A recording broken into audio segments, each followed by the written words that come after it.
Hi mga farmers, kumusta po kayo and welcome po sa channel. Ayan. So ngayon mga farmers, update muna tayo sa aking mga alagang sisiw po. Ayan. Kung gaano po sila kalaki mga farmers, ipapakita ko po sa inyo para po syempre mag-enjoy naman tayo sa ating mga alaga po ng mga sisiw o kaya mga manok. Okay. So ngayon po mga farmers, hindi ko po sila nilabas dun sa may ano po dyan sa may labas po namin kasi ngayon po ay bagyo dito sa amin sa Mindanao kaya sa ngayon dito muna sila sa kanilang kulungan po sa loob. Kaya tara papakita natin sa inyo mga farmers.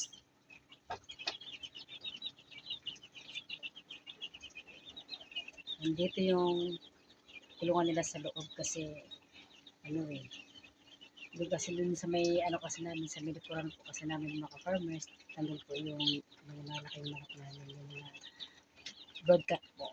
At saka yung nanay naman nila, nandito po sa kabila. Kaya yung mga ano namin mga farmers, yung mga alaga namin na mga manok, talagang safety sila kumbaga kasi hindi po sila nakakulong doon sa labas. Talagang nasa loob po namin sila nilalagay kasi syempre gustong gusto po namin na maalagaan sila ng maayos ng aming mga alaga mga manok po mga farmers. So ngayon, ngayong araw na mga farmers, sila po ay nasa 17 days na po. Kaya ipapakita ko sa inyo kung gaano po siya kalaki at kalulusog po. Dahil naalagaan namin sila ng maayos, hindi namin sila tinitipid sa pagkain, kahit sila may tubig. Yan. Tsaka ngayon mga farmers talagang nakakatuwa sila panoorin kasi napakaano nila, napakalakas at malusog po yung mga katawan nila. Kaya yun papakita namin sa inyo mga farmers.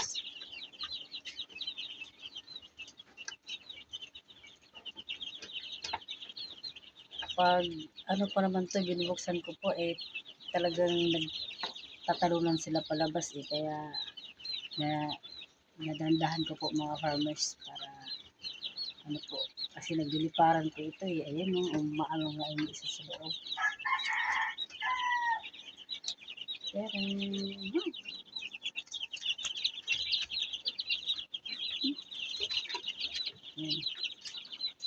So ito sila mga ka-farmers.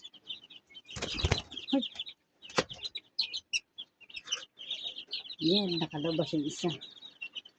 Kaya ganyan sila ka ano, ayan.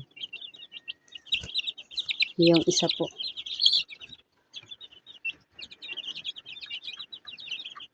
So ganyan na po sila kalikot.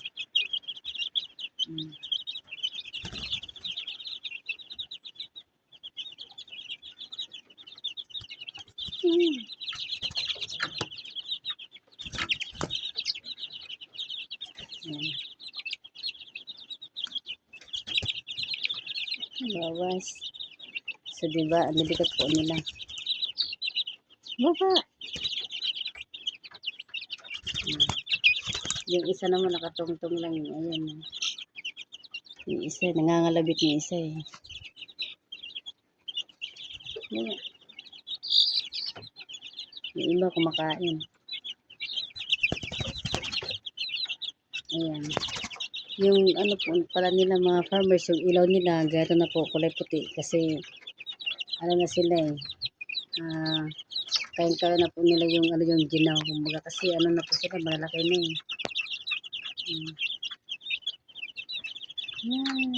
Diyan kayo doon ka sa loob. Yung iba, nakalagay sa ano. Marunong kasi silang tumungtong dito kaya ano nilagyan namin ng ganito.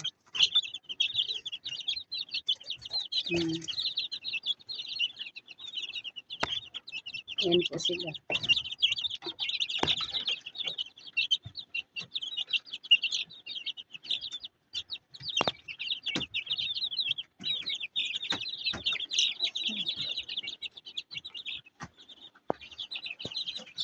So, mga farmers, sasara natin. So, So yan muna ang aking update mga farmers sa araw na ito para po siyempre kailangan natin mag-update tayo sa ating mga alagang mga manok para ano, ano naman tayo kung kumbaga ma-share naman natin sa ating mga subscribers ang ating mga binablog po tungkol sa mga manok mga farmers at saka yung sa sisiw po. Kaya sana po kung magustuhan niyo ang aking video na ito, paki-comment na lang po, share, like, at higit sa lahat, subscribe po mga farmers para po updated tayo sa ating mga videos. Yan ang muna ang aking update sa araw na ito, farmers. Bye-bye.